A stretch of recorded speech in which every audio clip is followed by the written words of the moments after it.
ఇష్టం లేకుండా తాళి కట్టావని ఏడ్చే రకం కాదు నేను. జుట్టు పట్టుకొని ప్రేమలోకి ఈడ్చే రకం. ముసలోడువై చచ్చేంత వరకు ప్రేమించు.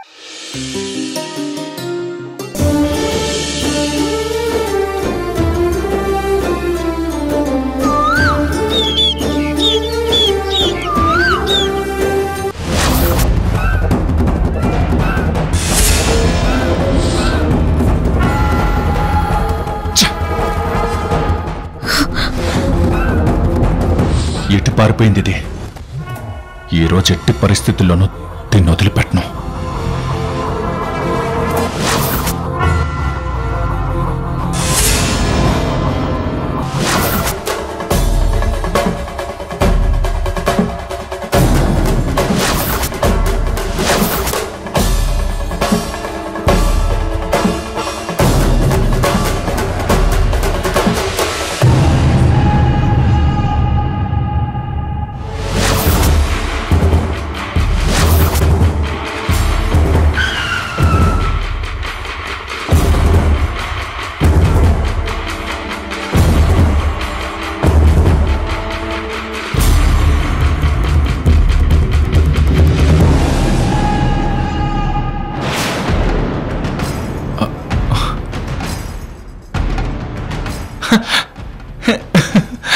హాయ్ ప్రియా డార్లింగ్, ఎలా ఉన్నావు?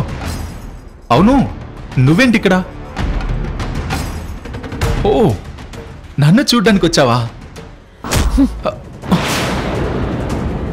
రేయ్, నువ్వసలు మనిషివేనా? నిన్నెంత ప్రేమించానో తెలుసా? నన్ను మోసం చేస్తావా? చివరికి నీ ఫోన్ నంబర్తో సహా అంతా మోసమే. ఎందుకు ఇలా చేసావు? ఆగు ఆగు, ఆవేశపడకు. ఎందుకు ఇంత ఆవేశం? సరే, కూల్గా మాట్లాడుకుందాం. ఏంట్రా కూల్గా మాట్లాడేది? నన్ను నమ్మించి మోసం చేస్తావా? ఏంటి ప్రియా, నువ్వు చిన్నపిల్లలా మాట్లాడుతున్నావు? అసలు నమ్మకపోతే మోసం చేయడం ఎలా కుదురుతుంది చెప్పు? అసలు నీ ప్రాబ్లం ఏంటి? నువ్వు నన్ను ప్రేమించావు, అంతేనా?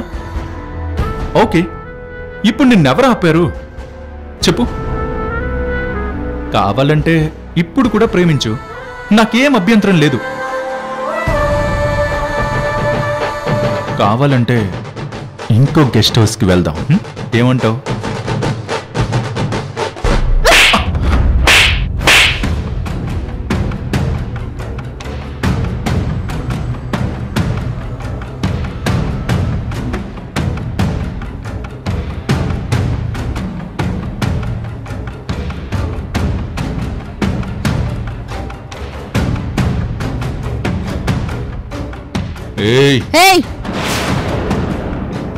నువ్వెంత దుర్మార్గుడు అనుకోలేదురా. నీ మాయ మాటలతో నన్ను నమ్మించి ద్రోహం చేశావు. నీకోసం పిచ్చిదాన్లా గుళ్ళో ఎదురు చూశాను. నువ్వు రాలేదంటే నీకేమైందోనని భయపడ్డానే కాని నన్నింత మోసం చేస్తావనుకోలేదురా దుర్మార్గుడా. హే, ఆగు. ఏంటి, నేను మోసం చేశానా? నాది మోసం అయితే నీదేంటమ్మా లవ్వా?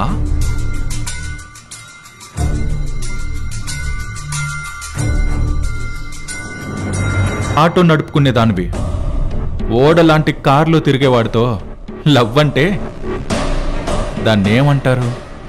మోసం అనరా? రేయ్, నేనా నీ వెంట పడింది? నువ్వే కదా నేను వెళ్లే ప్రతి చోటుకి నా వెంట పడి నన్ను ప్రేమిస్తున్నాను, పెళ్లి చేసుకుంటాను అన్నావు. అవసరం అలాంటిది. ఛీ, 1,00,000 మాటలు అంటాను, నువ్వు నమ్మేస్తే ఎలా? అయినా నీకంటూ కొంచెం తెలివి ఉండాలి కదా. ఇంత పెద్ద కోటీశ్వరుణ్ణి ఎలా ప్రేమించగలను? అయినా మన రేంజ్ ఏంటి, తన రేంజ్ ఏంటి? కోటీశ్వరుడి ఇంటికి కోడలిగా వెళ్ళే అర్హత నాకుందా అని ఆలోచించాలి కదా.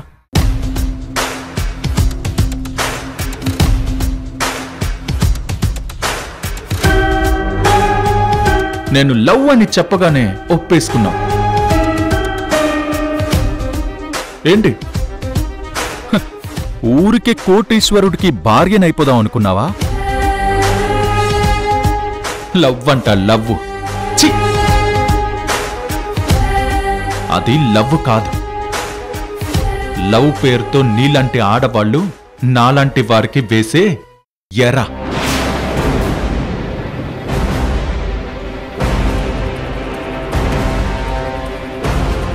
నీ ప్లాన్ వర్కౌట్ కాకపోయేసరికి ఇప్పుడు మోసం చేశావు, ద్రోహం చేశావు అని పెద్ద పెద్ద మాటలు చెప్తున్నావు.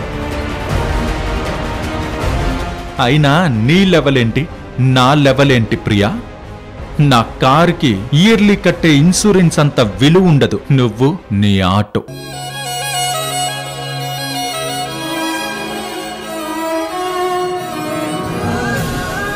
నీకు నిజం చెప్పనా? అసలు నీ లవ్ వాల్యూ ఎంతో తెలుసా? 5 లక్షలు.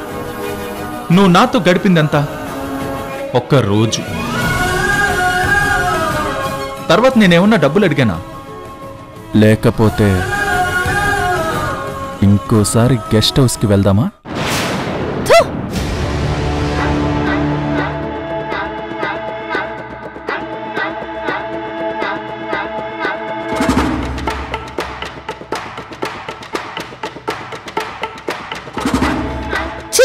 నువ్వు మనిషివి కాదురా, మృగానివి. ఒక ఆడపిల్ల ప్రేమని ఇంత నీచంగా లెక్క కట్టేవాడిని ఏం చేసినా ఏం చేయగలవు? నువ్వేమీ చేయలేవు. ఒక్క నిమిషం.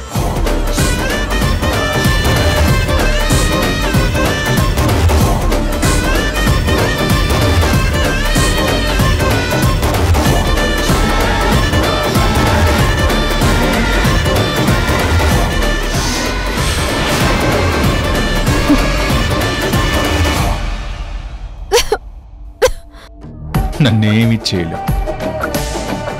నా మీద పోలీస్ కేసు పెట్టుకుంటావా? పెట్టుకో.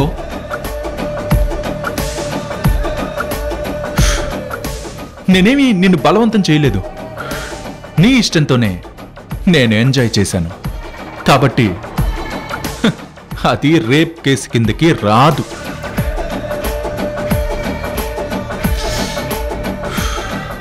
వచ్చినా దాని నుంచి ఎలా బయటపడాలో నాకు బాగా తెలుసు.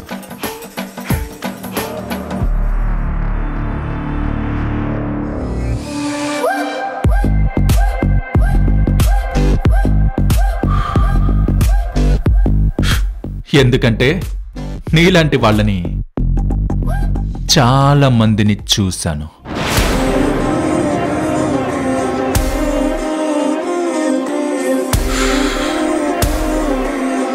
నేను దీపం వెలుగులాంటి వాణ్ణి. నీలాంటి పురుగులు నాలాంటి వాడితో స్నేహం చేయాలని ఆశగా వస్తాయి. కానీ చివరకు నీలాగే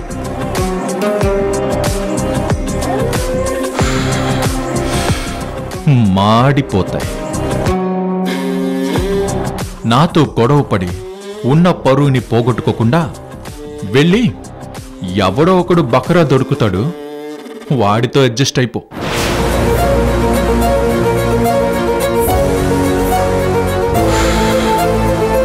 అప్పటికీ నన్ను మర్చిపోకపోతే చెప్పు, ఇంకొకసారి.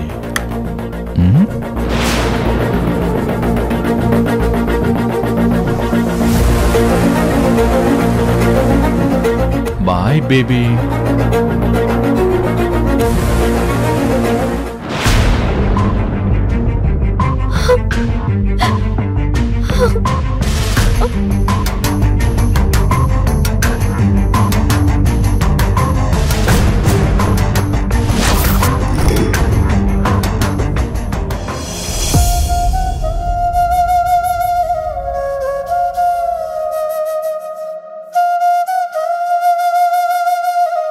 ఎందుకు స్వామి ఇలా చేశావు?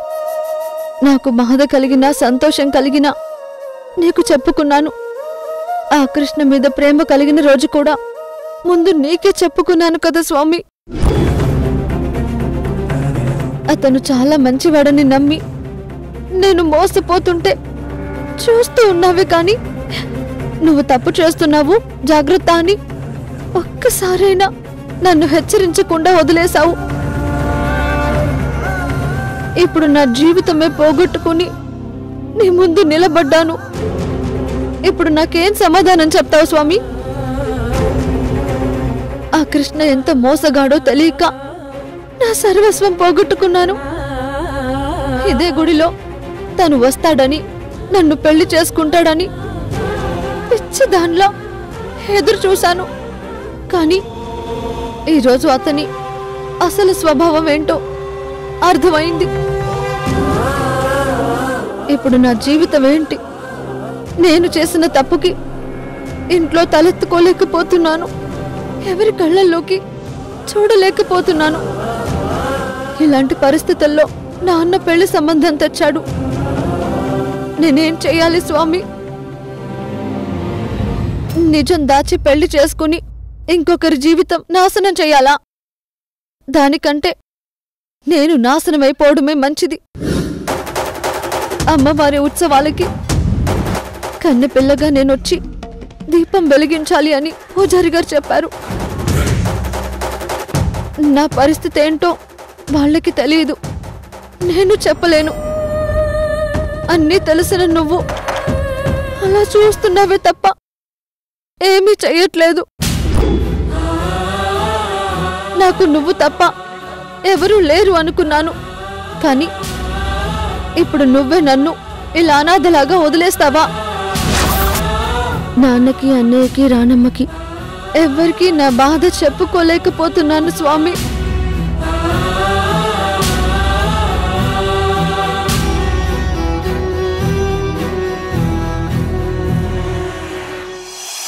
అమ్మా ప్రియా, ఏమిటమ్మా స్వామివారి దర్శనానికి వచ్చావా? అవును పంతులు గారు. అమ్మవారి ఉత్సవాలు దగ్గర పడుతున్నాయి, గుర్తుంది కదా? ఉత్సవాలు మొదలయ్యేంత వరకు నువ్వు చాలా నిష్ఠగా ఉండాలి. అమ్మవారికి ప్రియమైన భక్తురాలివి. అందుకే ప్రతి ఏడు ఆ తల్లి నిన్నెంచుకుంటుంది. ఈ సంవత్సరం కూడా ఆ దీపం వెలిగించావంటే నీకంతా మంచి జరుగుతుంది. నిజమేనండి, నాకు చాలా మంచి జరుగుతుంది. ఇప్పటిదాకా అదే అనుకున్నాను.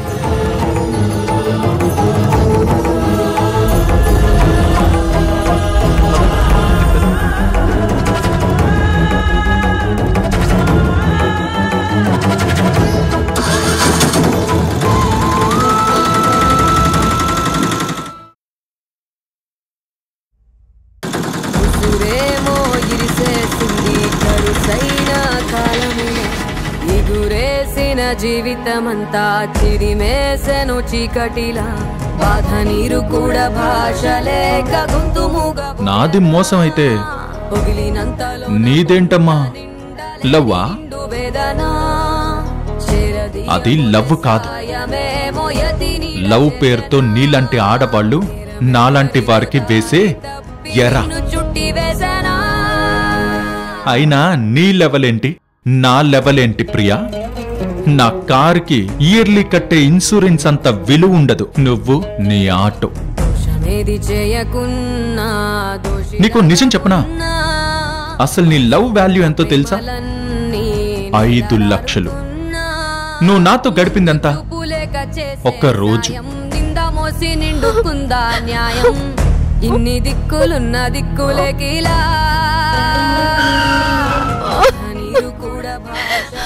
మోసపోయాను. ప్రేమ పేరుతో ఆ కృష్ణ చేతిలో దారుణంగా మోసపోయాను. నిజం ఎవరికి చెప్పుకోలేను.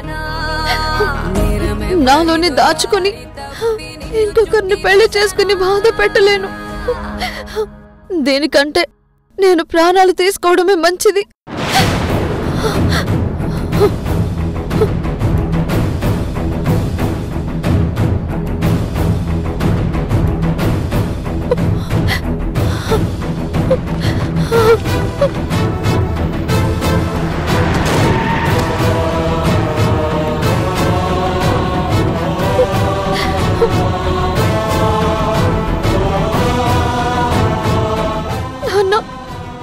నన్ను క్షమించు.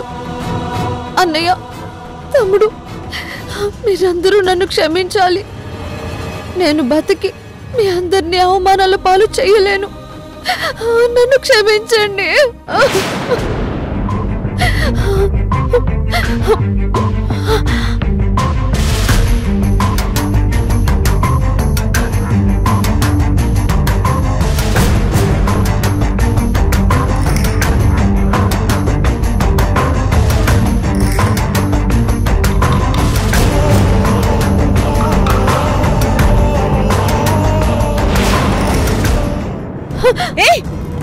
ఏం చేస్తున్నావు? ఏంటి పని? రానమ్మ, నేను బతకూడదు. నేను చనిపోవాలి. నేను తప్పు చేశాను రానమ్మ. నేను ఉండకూడదు. నీకన్నా పిచ్చి పట్టిందా? చచ్చిపోవడం ఏంటి? రానమ్మ, నన్ను ఆపకు. నేను పోవాలి. ఈ ప్రపంచాన్ని అందరినీ విడిచిపెట్టి పోవాలి. నేను చచ్చిపోవాలి. ఆగు ప్రియా, ఆగు. వదలు ప్రియా. ఏంటి? చచ్చిపోతావా? చచ్చిపోయి ఏం సాధిస్తావు?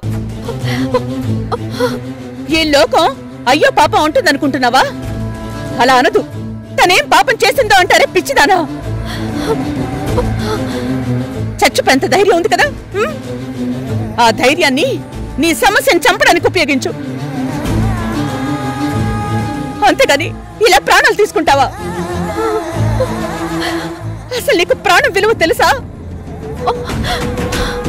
అసలు ఇప్పుడు నీకేమంత కష్టం వచ్చిందని ఇలాంటి పని చేస్తున్నావు? మోసపోయాను. ఆ కృష్ణ నన్ను మోసం చేశాడు. అతను నన్ను ప్రేమించిన మాట అబద్ధం. నన్ను పెళ్లి చేసుకుంటా అన్నది అది అబద్ధం. అసలు ఆ మనిషి అబద్ధం రానమ్మా. ఆ విషయం నాకు ముందే తెలుసు.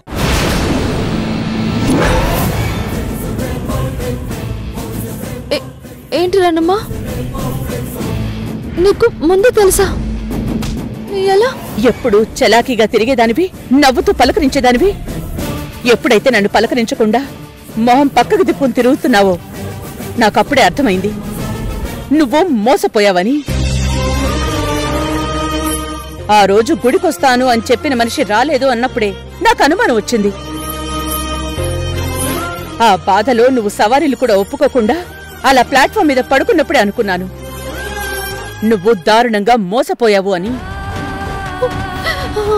కాకపోతే ఆ మోసం ఏ స్థాయిలో జరిగిందో తెలుసుకోవాలనే నిన్నెక్కువ కదిలించలేదు. అప్పట్నుంచి నిన్నొక కంట కనిపెడుతూనే ఉన్నాను. చివరికి నేననుకున్నదే జరిగింది.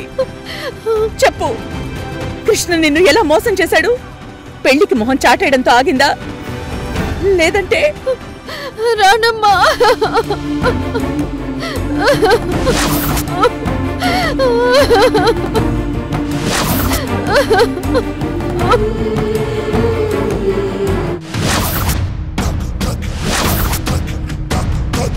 కుడికాలు ముందు పెట్టి లోపలికి పద. ఎందుకు రానమ్మా?